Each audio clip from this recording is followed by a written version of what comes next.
Welcome to सिद्धि यात्रा story part 206। जय माँ काली जय माँ तारा, आप सबका भला हो। तो आज के इस एपिसोड में मैं डिस्कस करूँगा कि गुप्त नवरात्रि पे जो मैं साधना कर रहा था तो उसके मेरे क्या अनुभव हुए। तो अनुभव मेरे अभी तक के, जैसे मैंने आपको बताया डे 5 तक का, कि क्या अनुभव हो रहा है और क्या नहीं हो रहा है।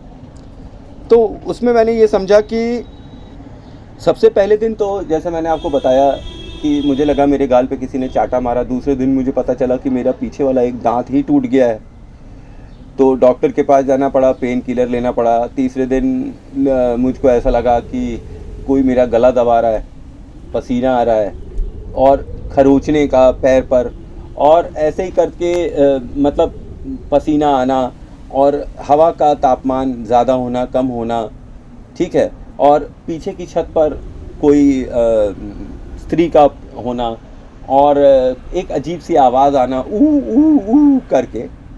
तो आप एक बात समझिए कि ये सारे अनुभव मुझे हुए। उसके पश्चात अब मुझे थोड़े स्मूथ अनुभव होने लगे कि जो मुझे झटके आ रहे थे वो भी मुझे कम हो गए थे। तो अब कल रात क्या हुआ, कल रात तो मुझे बहुत ही स्मूथ सब चल रहा था। इनफैक्ट गुरु, और मैंने ये चीज़ नोटिस कर ली है रेगुलरली कि मैं गुरु माला कर लेता हूँ एकदम कूलली, और रक्षक माला, रुद्र की आराधना, ये सब कुछ मैं सही से कर लेता हूँ। पर जैसे ही मैं सिद्धि की माला स्टार्ट करता हूँ, बगलामुखी, तो कुछ देर तक तो सही रहता है, फिर उसके बाद धीरे धीरे कर कर चीज़ें बदलने लगती हैं और एक्सपीरियंसेस होने लगते हैं। अब कल का एक बड़ा ही विचित्र अनुभव था जो मुझे आज तक नहीं हुआ। कल मैं जब बगलामुखी की साधना कर रहा था तो मुझे कोई हल्का सा एक झटका आया। उसके बाद मुझे ऐसा प्रतीत हुआ, मेरे हो सकता है ध्यान में ही हो क्योंकि मेरी आंखें तो बंद थी, पर मेरे ध्यान में ही मैंने देखा कि एक करीब 16-17 साल की लड़की, ठीक है, बहुत ही खूबसूरत और सांवली लड़की है वो आई और आलती पालती मार के, उसने बहुत नाम मात्र के ही कपड़े पहन रखे थे। कह लीजिए कि वो 90% जो है वो she was not wearing clothes, और वो आकर मेरे गोद में बैठ गई। और मैं ओम लीम बगलामुखी सर्वदुष्टानाम वाचम मुखम पदम संभेश जीवम किलियम बुद्धिम विनाशम रीम ओम स्वाहा कर रहा हूँ। ओम लीम बगलामुखी सर्वदुष्टानाम वाचम मुखम पदम संभय जीवम किलियम बुद्धिम विनाशम रीम ओम स्वाहा। ओम लीम बगलामुखी सर्वदुष्टानाम वाचम मुखम पदम संभय जीवम किलियम बुद्धिम विनाशम रीम ओम स्वाहा। और वो लड़की मेरी गोद में बैठी हुई है और काफ़ी आकर्षक लड़की थी, मतलब काफ़ी सुंदर लड़की थी, और वो मेरी गोद में बैठी और उसने मेरे लिप्स पे किस किया। और मेरी क्या कहते हैं, योग निंद्रा नहीं टूटी, मेरी योग निंद्रा नहीं टूटी। और वो जब उसने 2-3 बार मेरे होठों पर किस किया तो मुझे फील हो रहा था, और मैं लगातार माला जाप कर रहा हूँ, मेरी जाप नहीं रुक रही है, पर मुझको फील हो रहा है कि कोई मेरे होठ पर किस कर रहा है। तो जब ये स्थिति हुई तो मुझे अपने गुरु का 6 साल पहले एक मुझे उन्होंने बताया था कि कई बार माता जो है परीक्षा लेने के लिए बहुत ही आकर्षक और युवा अवस्था में आ जाती है। वो 16-17 साल की, 19 साल की, 18 साल की एक बच्ची, मतलब लड़की, मैं तो बच्ची ही कहूँगा, एक लड़की बनकर आती हैं और आकर्षण में लेने की कोशिश करती हैं साधक को। तो ये चीज़ मेरे दिमाग में हमेशा रहती है कि कभी माता इस रूप में आएंगी तो मैं क्या करूँगा। तो जब मुझे ऐसा फील हुआ कि मेरे होठों पर किसी ने किस किया तो मैंने बोला माँ, मेरे मुंह से यकायक ही निकल गया माँ, बस ऐसा ही निकला। और मुझको ये एहसास हुआ कि वो जो छाया थी वो अचानक से गायब हो गई,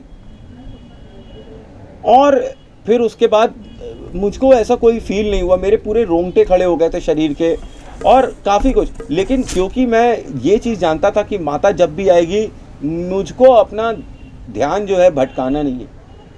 माँ माँ ही होती है, चाहे वो कैसे भी रूप में आ जाए, चाहे वो आकर्षक हो, चाहे अंधी हो, लूली हो, कानी हो, बहरी हो, माँ तो माँ ही होती है। चाहे सुंदर हो, चाहे कन्या के रूप में हो, चाहे बच्ची के रूप में हो, चाहे युवावस्था में हो, चाहे वृद्ध रूप में हो, माँ तो माँ ही होती है। मेरे गुरु ने मुझे यही सिखाया। और साधना में इस चीज़ का बहुत ज़्यादा ध्यान रखना चाहिए कि माता को आप माँ के ही रूप में सिद्ध करें और उनको बुलाएं। तो आप एक बात समझिए कि माता को उसी रूप में बुलाने के लिए आपको हमेशा साधना में ये चीज़ दिमाग में बात बैठा लेनी चाहिए कि जब भी माता आएंगी या माता का आपको ऐसा कोई भी अनुभव होगा तो आपको क्या प्रतिक्रिया देनी होगी। तो जैसी मैंने प्रतिक्रिया दी आप भी दे सकते हैं, क्योंकि उसके पश्चात तो वो लड़की गायब हो गई।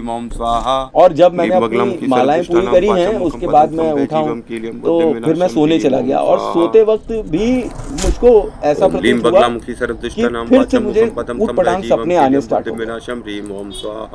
ऐसा लगा जैसे कि जो ब्रह्मचार्य का पालन मैं कर रहा हूँ उसको कोई चैलेंज कर रहा है। जब सपने में भी वैसा ही कुछ होने लगा, अब की बार वो बच्ची नहीं आई, कोई और रूप में कोई और स्त्री आ गई। तो जैसे ही वो आई तो मैंने उसको भी माँ बोला, और वो लेकिन मेरे चारों ओर नाच रही थी और मैं उसे माँ माँ माँ कर कर बुला रहा था। सपने में 5-6 मिनट 10 मिनट मेरे ख्याल से ये आधे घंटे चला होगा ये प्रोसेस। उसके बाद वो लड़की गायब हो गई और मुझे मेरी सुबह नींद खुली। तो फिर उसके बाद मैं फिर से जब सोया तो फिर मुझे ऐसा कोई अनुभव नहीं हुआ कि फिर से ऐसा कोई ऊटपटांग सपना आ रहा हो। पर ये जो कामुक सपने आते हैं, मुझसे कई लोगों ने बोले थे, ये अभी तक मुझे नहीं आए थे, लेकिन कल जब मैं अपनी साधना कर रहा था तो मुझको इसका भी अनुभव हो सा गया। और मैंने ऐसी सिचुएशन में क्या प्रतिक्रिया, क्या रिस्पॉन्स दिया, क्या प्रतिक्रिया दी, ये मैंने आपको बता ही दिया कि मैंने तुरंत ही मेरे मुंह से अपने आप ही निकल गया इम्प्रॉम्प्टू, माँ माँ माँ, बस, और सब कुछ शांत हो गया। बाकी मुझे कोई कष्ट के रूप में, फिजिकल कष्ट के रूप में कोई भी चीज़ नहीं हुई। मेरे दांत का पेन भी काफ़ी कम हो गया है पेन किलर और एंटीबायोटिक्स खाने से, और मंत्रों की साधना तो मैं कर ही रहा हूँ। माँ की कृपा है ही है जो मेरा ये पेन उन्होंने इतनी जल्दी सबसाइड कर दिया है। अब ये था मेरा अनुभव कल की रात्रि का, और ये था मेरा क्या कहते हैं डे 6 का अनुभव। अब कल डे 7 का अनुभव आज रात का, मतलब जब मैं पूजा करूँगा तो मैं आपको कल बताऊँगा। तो कल का एपिसोड भी देखना मत भूलिएगा, ठीक है। तो थैंक्स फॉर वॉचिंग। जय माँ काली, जय माँ तारा, आप सबका भला हो। आई होप आपको मेरी इन्फॉर्मेशन अच्छी लग रही होगी। जय माता बगलामुखी। ओम लीं बगलामुखी सर्वदुष्टानां वाचं मुखं पदं संभय जीवं कील्यं बुद्धिं विनाशं ह्रीं ओम स्वाहा।